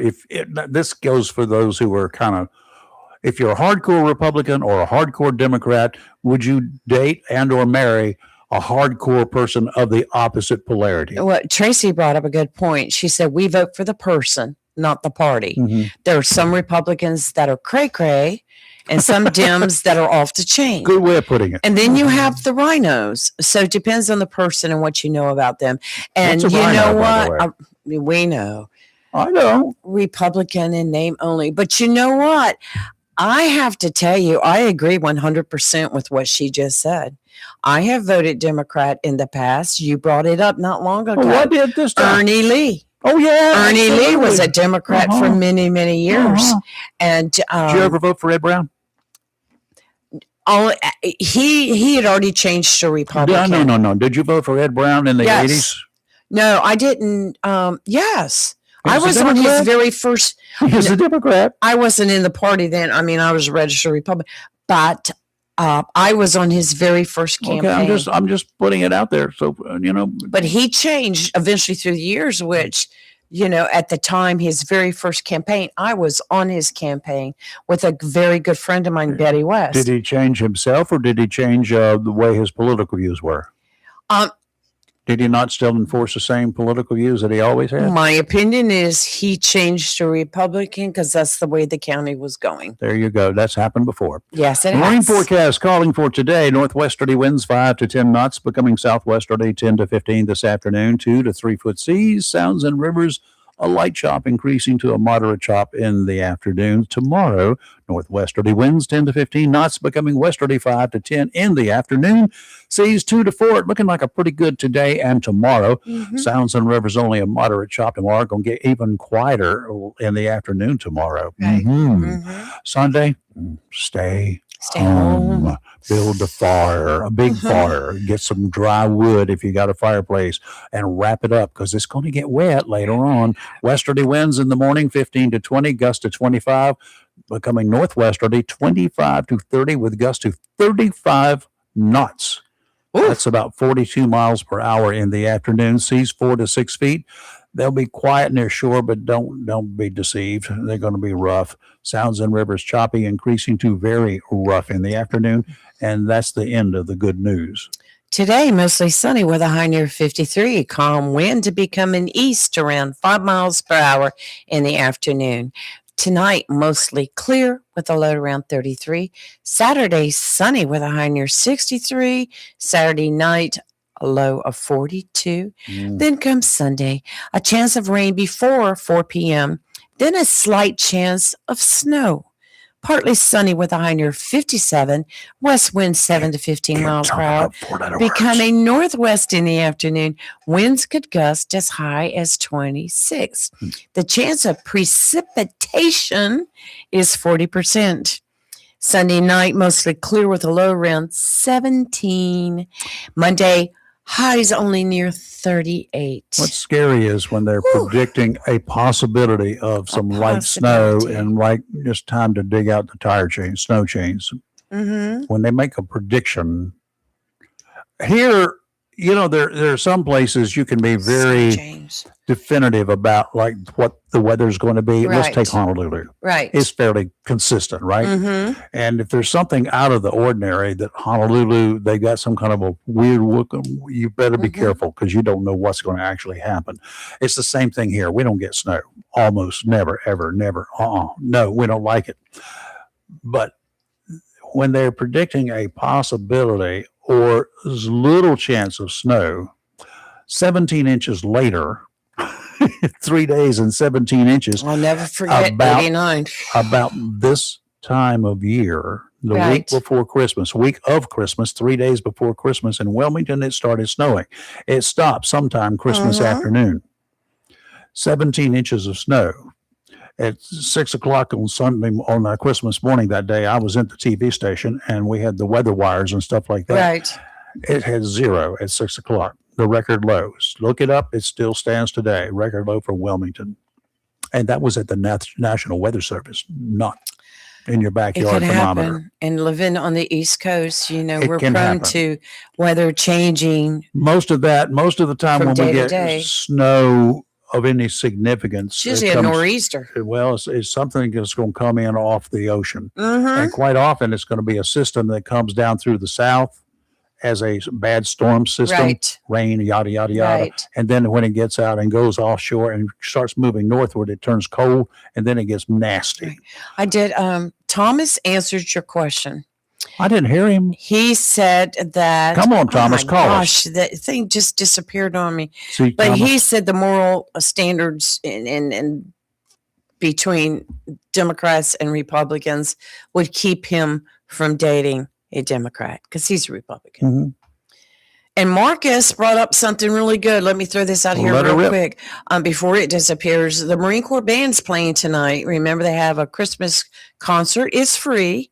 It's at the River of Life Church tonight. The doors open at 6. The concert's at 7. That's cool. That's good. It's free. And if you have never, ever listened to the Marine Corps band, you're missing something. You are in for a treat. Yeah, you do need to get out there and check it out. Yes, River of Life tonight. Concerts at 7 o'clock. Thank you, Marcus, because I was going to mention that and get that done. But yeah, Tom said nope. He could not date a Democrat. No, he likes to fight too much, doesn't he? Tom used to be very active in the Tea Party too. So, he's staunch then. Yeah, he's staunch Republican. There you go. Temperatures up to, it was 32 degrees when we came on here this morning. It's now 35 outside. Interesting enough, the humidity is dropping. It was 72. It's now 69%. So I don't know what's coming. We got no rain or precipitation coming over the next day or so. Right. None predicted. And it's going to be too warm for the next day or so. What's the low tonight again? Low tonight is 33. Okay. It's less warmer than it was overnight last night. At 2:30 this morning, it was 27 out here. So we're up now to 35. Yay, a heat wave. Let's go swimming. On the heels of Minnesota still unfolding massive social services fraud scandal, Oh, Minnesota, yes. I saw that. whistleblower is exposing a similar scheme occurring among the Ohio Somali community, which she says dates back over a decade and totals millions in stolen taxpayer dollars. Can't blame this one on Biden. Yep. In an interview, Mahek Cook, an Ohio attorney and conservative commentator, said that Minnesota was just the tip of the spear. I'm always heard to call it the tip of the iceberg, but tip of the spear, I guess, is fine. Oh, She said that providers within the Ohio Somali community have confided to her that they have been pressured to join in a massive Medicaid fraud scheme that involves doctors rubber stamping home health care payouts to the family members of elderly individuals for fake medical conditions. Want to know where our money is being wasted? With scams, fraud, and Rayford, activities. How many of these scams have we read about? We've read about them. We've talked about Doge took over. And when we're now seeing results of some of the stuff that's actually happening. They got some whistleblowers out there that just don't like it either. North Carolina, we had some pretty serious allegations of scammers fraud. in the community, they say, have been exploiting a loophole in Ohio's Medicaid program that allows individuals to receive Medicaid payments totaling as much as $91,000 a year per individual for care they are supposedly providing to a family member. Wow. Oh. So you get somebody to say that you're providing care to your family member, and you can get up to $91,000 a year in some cases. What? Wow. Doctors who approve these payments in turn receive kickbacks themselves. They get the doctors, quote unquote, the pay-per-view doctors, they get money back just for prescribing something that's not really needed. Wow. In other words, a doctor comes along. I get a doctor that says, you know what, your wife really could stand for, she needs medical care. She needs home health care, and you can give it to her, and we will get you money for doing that. And you just take care of her, okay? And make sure, that she gets a pain medication every 4 hours for that splinter that she had 2 or 3 years ago in her toe. But I get a third of it, or I get a percentage of it. It's, good God, that's worse than ambulance chasing. That's worse than, oh my God, it's just evil. Oh my gosh. When this is all said and done, with the COVID scam money that came to pass in Minnesota on that one, right? Yeah. Yes. With all that COVID money that they were scamming, and with apparently the sign off by those at the top, there was no COVID issues that they were dealing with. The scare of COVID apparently generated a lot of money for a lot of people. I'm just trying. Did anybody in the early days of COVID, did anybody say, you know what, I'm not feeling well, I'm going to go get a COVID test? Did anybody in the early days, and I'm not talking about the latter stages of this thing, I'm talking about in the first 2 or 3 months when the big scare started around here, did anybody go for a COVID test and not test positive? Anybody? 910-333-0139. I know the one and only time I went, because all I had was a headache, but Kelly says, you need to go. Yeah. Because a headache is a symptom. And I'm thinking it was just a headache. And I walked in there and took the test, and I was like, yeah, okay. Had to sit there and wait. And they come up and told me I was positive. I was like, what? What? Uh-huh. For what? You have COVID? No, I don't. Yes, you do. Did anybody else who got a negative test in the first month or 2 or 3 when this stuff was happening? I've taken at-home tests. And I wouldn't say they're reliable, but I've tested negative. I took a pregnancy test, and I was positive. Right. I'm kidding. But those home tests, I have concerns about, of course. Yes. So I don't think I could stick that probe down up my nose and down my You don't throat. stick it up that far. It feels like Just- it. It felt like it when they Let's not did. even talk about. But anyway, I'm waiting. 910-333-0139. Who tested clean the first 3 months or 4 months or 5 months if you went to get a test because you had a headache or whatever? Did anybody test not positive? I'm waiting.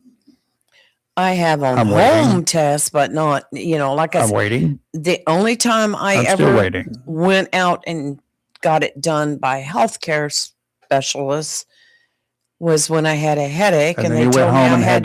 then you went home and had to isolate yourself for a week or two, right? Yeah, I just took the week off and sat at home. And You then- didn't see me for a week. And then, how did you feel? I was fine except for the headache. I had a headache for like 3 days. Other than that, I was fine. And I'm a firm believer. This whole COVID mess, oh my gosh. It was real because we lost a lot of people. It was real. But But there was also scams involved. there was a lot of scams involved. There's a lot of conspiracy involved in it. Mhm. Yes, it was real. I believe it was real. Did we handle it correctly to begin with? Nope. Can't say for sure. No. But did we do the best we could? Did we do the best we could? Hindsight is a whole lot better than looking in advance. And what's Have going, we found don't know. out more since then? Yep. Yes. If we had a major outbreak again, would we do what we did before? I had somebody just comment on YouTube that they lost their father There are because people. yes. I had know it friends was real. here There's no that doubt were it was lost. real. And we'll say we learned that people differed in how they contracted it, how they handled it, what it did to their body. Yep. Those that already had some health issues, it attacked those issues. And unfortunately, they weren't able to fight it. Then there was people that have a healthy immunity system who was able to fight it off. Yeah. We had all the vaccines we were told in the beginning, and we had a doctor tell us that there was nothing in it that would change your DNA or your cells, and it wasn't a live virus. So a lot of people took the shot. There's people nowadays saying that people are still dying from taking the vaccines, that it affected their heart. What people I are have saying, I not don't count on. seen that as written in other words, I've not seen the FDA, the CDC. I've not seen anybody yet come out with concrete I've not proof. seen a consensus of professionals. Have you? No. I'm waiting for No. a consensus of professionals. I think not the whole self-proclaimed problem- professionals. With COVID, it was one of those rare things that happened. When's the last time we had a pandemic? 1921. 1921. That's right. So or here we are 18, whatever it was. 80, 100 years later, Yep. dealing with another one. A 100-year storm. And the problem is a lot of people think that they know better than health officials when it comes to something like that. So I don't know. I'm just like Out there in saying, Los Angeles. we gonna Los talk Angeles Department of Homeland Security. Ooh. Guess how many people they've arrested as illegals since June, just in Los Angeles? I couldn't begin to tell you. 10,000, more than 10,000. Wow. Including murderers, kidnappers, sexual predators, and just plain old illegals. Wow. And this Homeland Security guy, in spite of all the raising Cain and rioting and pushing back against ICE, and also the politicians, the sanctuary politicians, they've arrested more than 10,000 people, illegals. 10,000. Where are they? I hope they're gone. I mean, we're getting rid of them. Some of them are self-deporting that before they could get caught. Well, Rayford, my question is, if they were illegals, how were they making a living? How were they feeding themselves? How were they housing themselves? Hey man, you want your lawn cut? What if they got sick? Were they getting free health care? Mhm. Mm-hmm. Because they don't ask questions. getting free health care and probably going to some of these churches and getting free food. And while we have so many low income people right now in the United States Working under the table, a whole lot of them. that need help. I watched it on a construction job here in Onslow County that I was present. And the crews, that one crew would work for 1 week. They go back to Mexico, take the money that they got under the table in cash. And none of these people were in writing. It was cash in an envelope that was given to them every Friday afternoon. Okay. Then they took off and they were gone for a week and they came back. And a separate crew, different crew. They had 2 crews from the same group of people. And they swooped back to Mexico every other Friday.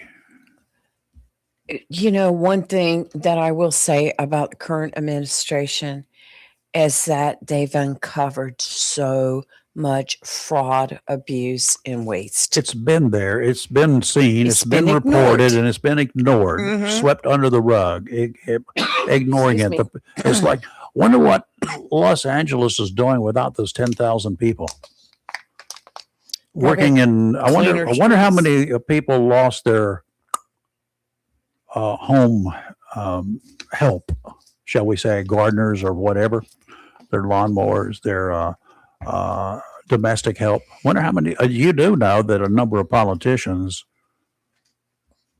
were documented over the past 8 or 10, 12 years, higher up individuals out in California, especially including some of the movie people, the entertainers, because they had illegals working for them. Right. And of course, they also did not report any of their illegals and pay taxes for them. You know that you are required, if you have a domestic on a regular payroll, like coming in every week or 2 weeks or something, you're required to report that. You realize that, right? Because they're an employee. I forgot exactly what the threshold is, but yes, they did. They had people working every day, 5 days a week. They were illegals. Yes. Ooh. And they were getting caught, finally.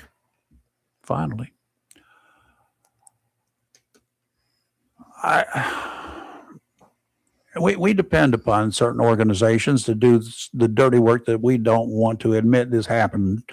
We hate, some of us, y'all hate when they pick up a family and move them out of the country because they're here illegally. Oh, well, why can't they stay? Well, why can't everybody stay? Well, that's a good point. Why can't everybody stay? Because it's illegal. Well, he only stole a little bit of stuff from the store. Just don't worry about him. Let it go. No, it's illegal. And everybody else doing it too. That poor shopkeeper, when you're stealing a blind, and what does the shopkeeper do? You're going to pay more for it when you go to buy it next time, because somebody's got to make up for those missing items. Do you think the store owners, the people there that own those businesses, do you think that all of the folks, you noticed an increase in prices at Walmart, of course, I'm sure, right? Oh, yes. With all of those unmanned registers and whatever, they've reported increases in missing items, unaccounted for stuff that just disappears. They used to say employees were taking it. Yeah. Uh-huh. I'm still, and you go back to the rant earlier in the week about these grocery prices are still high. Why are they still high? They blamed it on the trucking industry, like we talked about before. They blamed it on other things. Okay, the truckers are on the road every day delivering. Chris, I told Chris earlier this week, the price of gas at the big box place where I get gas and where a lot of folks do, that it was $2.46 a gallon. And then yesterday, he said that the price of gas, he wasn't there. He got that gas in time. Right. But the price of gas had gone up to like $2.95 at other stations. I know around the town. national average a couple of days ago was $2.94. I do not know what it was here in Jacksonville. Well, he said he saw signs with the price of gas had jumped overnight. Well, yesterday when I was out, it was back down to $2.40 something at the Wawa, and then it was at the lower than that at the Sam's. So yeah, Let me it goes see. up, it comes down. Why? How? Who's responsible for it going up and coming down? Let's go to Gas Buddy, see what they say. I mean, wow, how can it jump like it does? 50 cents a gallon. Sam's right now is 236. Yeah. Last Oh. week it was early this week it was 246. It came down. Walmart's 245. Uh-huh. The Valero gas stations 247. They all Circle went K they all went down after they jumped up for a while. For a day. 251.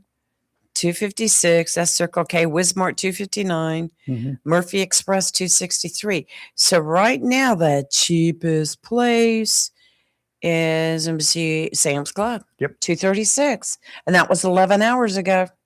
So I need gas too. I'm down to like 56 miles. I really need to get gas. Well, you don't need to drive anywhere then. Just walk. Wow, I Maybe only live 6 miles from here. I still have a couple more days worth. No, I really need to gas up in case we do get bad weather Sunday night. Yeah. I need to have gas. We can't go anywhere. If it snows, you can't get out. Last time I came if it here, starts snowing and icing and all that sort of good stuff, you just need to come over here and grab the futon. yeah, bring my pets and come Bring on them over. on. We got room. Yeah, my blankies and my pillow. Down there in Texas, they got some new pests out there to deal with. Oh, do tell. What now? And they're not people pests. They're other pests. Mm. Newly identified invasive pest species is spreading quickly across more than 20 counties in Texas, the Lone Star State. They're threatening grazing lands, hay production, and Ugh. livestock operations Ugh. across Texas. The insect, do not even, you ready? I'll try it.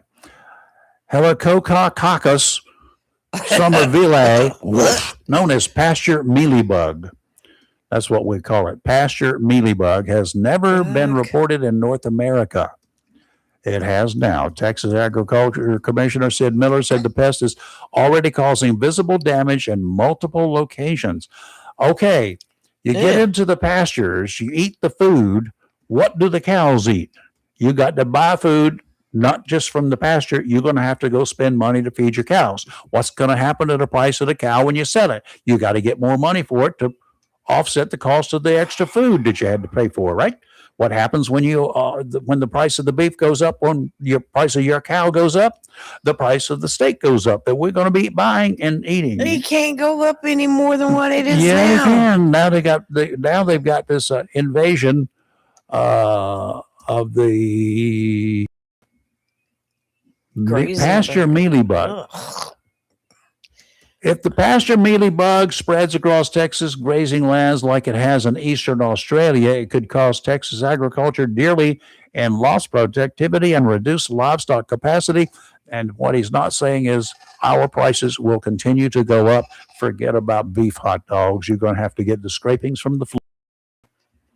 22 counties. Can you imagine? in Texas. I was asked last night, are you going to do your prime rib this year? Can't afford it. No, I can't afford A it. prime I rib wish that I could. I used to buy for less than $100 for 7 ribs. And I mean, Right. real prime rib, not the standing rib roast. Real prime rib, I could buy for less than $100 for a 7 rib roast. Right. Just a few years ago. I always ordered it. No, Right. you can buy $140 enough for like 3 ribs at the most. That's what I told you. The one I saw, I 3 think ribs. maybe had 3 to 4 ribs. It was $135, and I'm like, I'm not going to do it. I'm not going to do If it. I'm going to do a prime rib, I'm not going to do a little tiny prime rib. I want to do the whole rib. Exactly. And Exactly. it's $250, $300 now. I've already got my turkey because I bought the turkey back when we had the 29 Thanksgiving cent sale, tail. 29 cents a pound. I got another one in the freezer out And there. I bought 2. And I still got the oil out here waiting to. And I deep fry have that a sucker. new ham that I got that was on sale. It's a spiral ham. It's not that big, but it's just enough for the family. And I've got that. So I'm ready So, to rock. Okay, See what the nobody's family's gonna calling. do. Nobody wants to talk this morning. No, there's plenty of conversation on social they're media. not. That's though. not Yeah, talking. Thank you. That's AI. Tom's already going out to buy his bread and milk.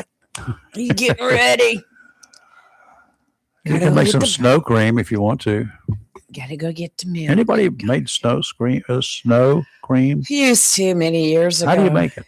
Snow, of course, and what else? Snow, Milk? and you take no, you don't want milk. You want like I've used evaporated milk before. carnation Yes, stuff? it's the carnation.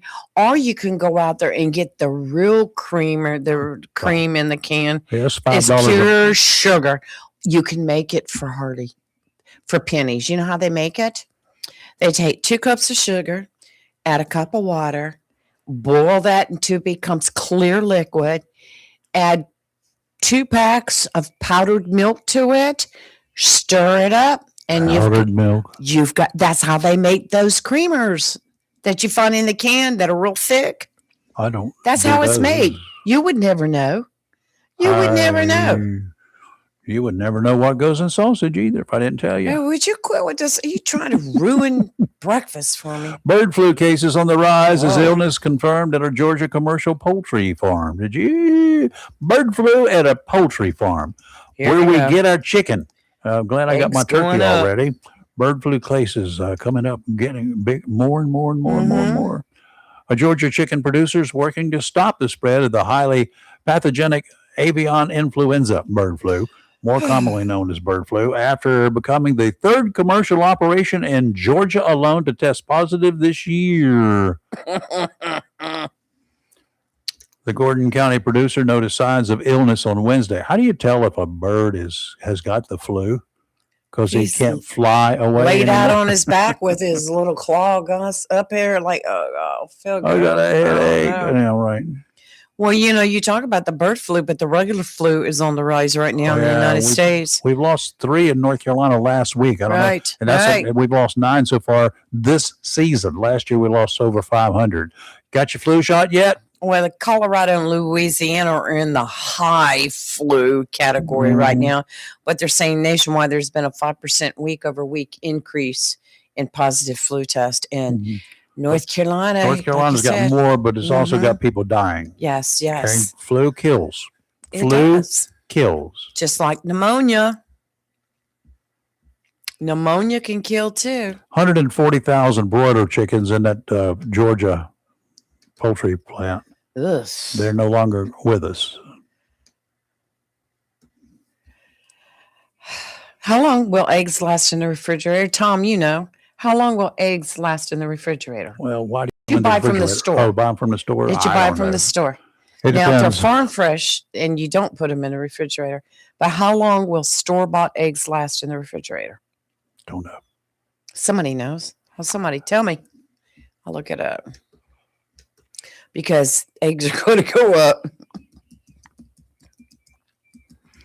There is a 700. The USDA has said there's a $750 million sterile fly breeding program. What?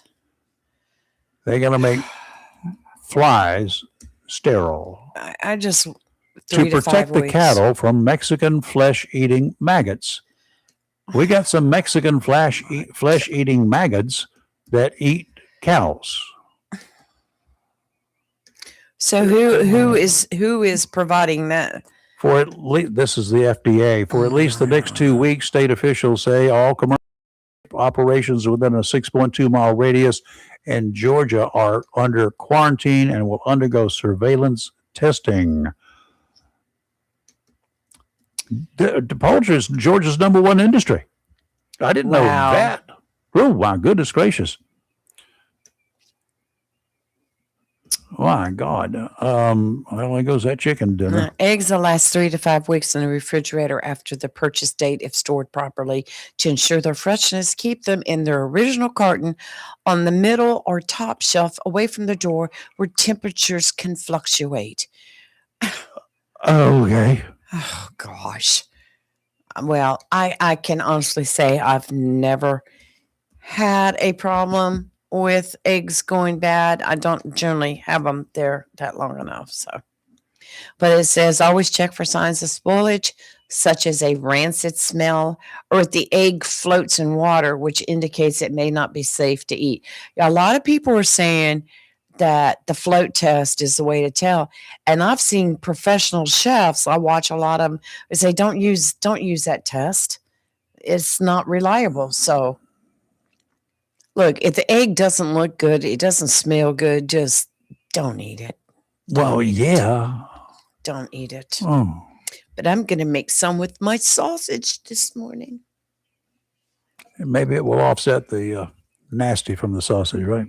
Do you remember back in the day, Christmas time? No. I remember Christmas. We used to go to, remember Gentry's Produce right up here on 17? Mm-hmm.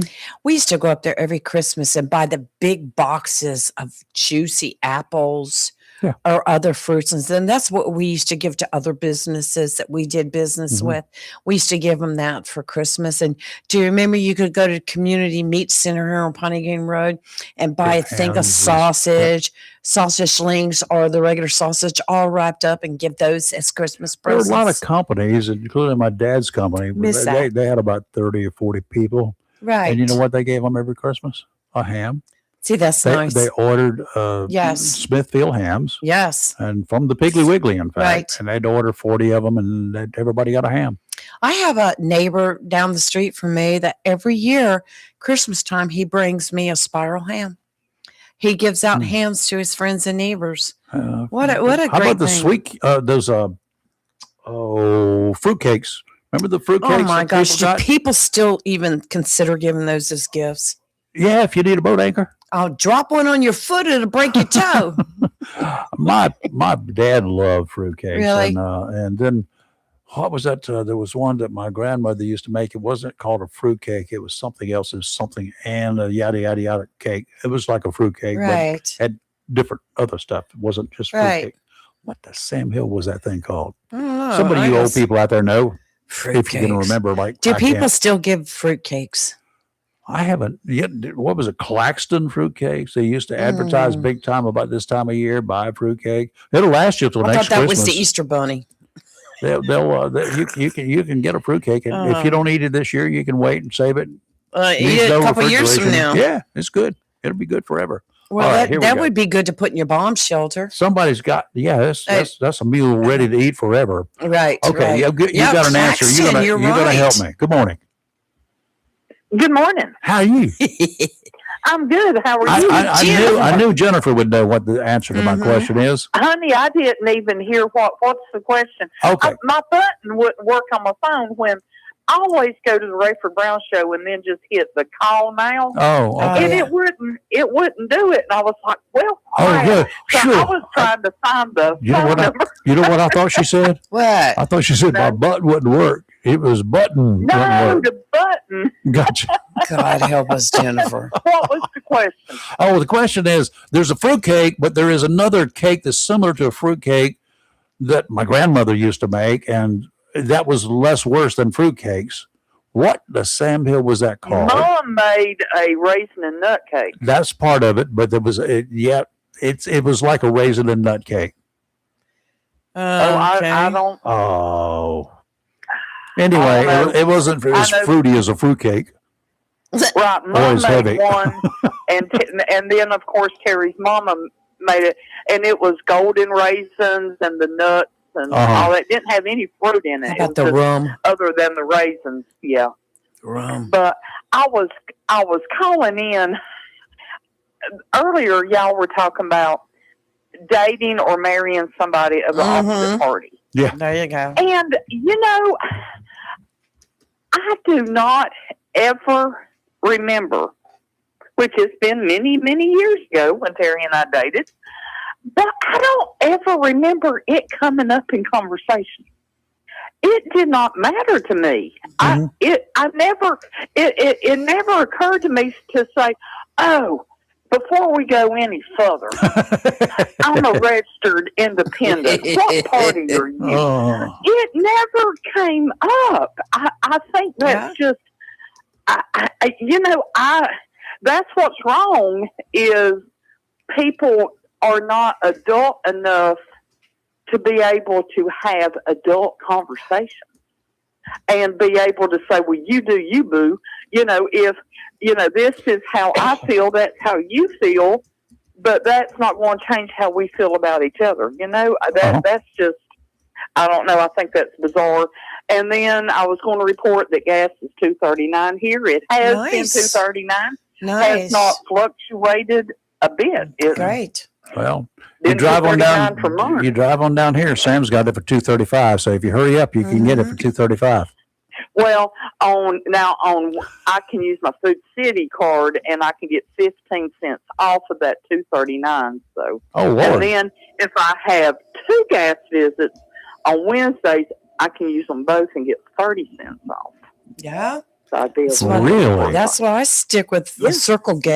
Circle K Yeah. promotions. I can get it cheaper Food than City Sam's. grocery store up here. They have gas pumps at the grocery store, Yeah. but you scan your Food City card and you get points. Mm-hmm. And then when you get, I think it's 150, you have 1 gas visit, and they accumulate. And every Wednesday is you can use 2. If you have 2, you can use 2. I seldom have 2. You can use them any day, but on Wednesdays you can use 2 of them. But I also wanted to weigh in, try not to get my blood pressure going, about the doctor saying, "Oh, you need somebody to take care of you." Uh-huh. Now, everybody's ranting and raving, carrying on. Oh, they're cutting Medicaid and they're doing this and this and this. Where in the Sam Hill do they think those funds that these people's getting is coming from? Yep. And then you have people that actually do need somebody to help them. I don't know. I know a guy, his name, it rhymes with Jerry, but, and he was told, "Oh, well, we're sorry. There isn't anything." And how much fraud has gone, how much of that money could have actually gone to people that does need it. Now, So here's the thing You know, with these doctors writing prescriptions and whatever. There are doctors that they will advertise and generally on some of the late night TVs or shows or wherever. Don't worry if you don't have a prescription. We have doctors standing by. You can tell them what's wrong with you, describe what's going on, and they will write you a prescription for it, and we will But mail the you the thing- drugs. Mm-hmm. But the thing is, on the getting paid part, what y'all were saying, people making however much getting paid for taking care of their loved ones. $91,000 a year. So the doctor is saying, but it goes so much higher than the doctor because it's got to go. You get paid through that. I was told that the caregiver was through it was a Medicaid funded program, Mm-hmm. unless you are a veteran. It's either a veteran or a Medicaid funded program. Yep. So it goes so much higher than the doctor. How many more people are getting the kickback? Who in that in that department? Who in Medicaid? Where all up the chain is this going for these people to be able to collect all this money? It doesn't stop just at the ground level. It goes all the way up. You know what they Because told? the funds have to come from some. The funds come from somewhere. The funds aren't coming from the doctor. No. The funds aren't coming from your local government. Here's the coming part. from Medicaid. Here's some of the stuff that goes with government. Well, we've only got about a minute or so, but here's what occurred way back when I moved back to Wilmington. I left there when I was 4, but I moved back in 1976 when I was 6. Not kidding, a little older. But when I started working in television news, and one of the things that I kept hearing about was welfare fraud. And, I go to the welfare director, the director of social services, I go to these people. I ask them, I said, everybody's complaining about welfare fraud. He says, yeah, but for us to go out to be able to prove it, we would have to double our staff. And it would cost us more to have the people to go out to find the fraud than the fraud is costing us. Whoa. then how did it get past you in the first place?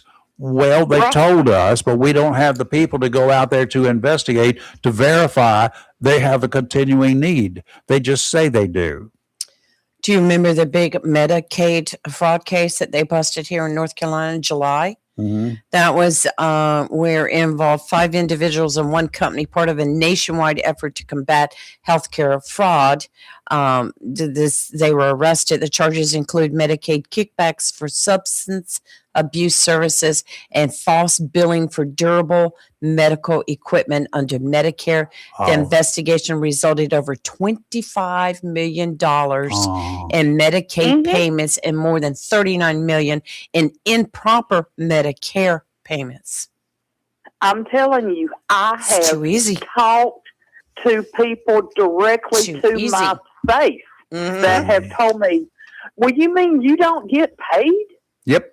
to be there with Terry? Well, I get paid for, and if it wasn't them, well, my aunt gets paid for taking care of my grandmother. Yep. I mean, they have looked me right straight in my eye. And I'm like, well, I don't. They told me that there is nothing there for us, so I know that the fraud and abuse is going on. I know terrible. it is.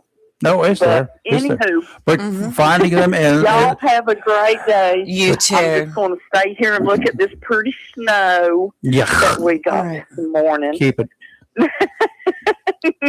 Y'all have a good You one. Bye. too. Rayford, I got 2 suggestions on your fruitcake. You said that your mama made it and she called it something different. One person, Tom said, are you talking about raisin rum cake? No, And then Marcus called it icebox cake. no. I think it Oh, was raisin and nut bread. No A chicken raisin and dinner. nut case is what it was. Raisin and nut cake. Jennifer mentioned that, and I'm All pretty sure right. that's what it was. That was the family Yep. thing. I don't know if anybody else. No did or not. winner for the chicken dinner. Okay. I don't want any chicken either. Oh my God.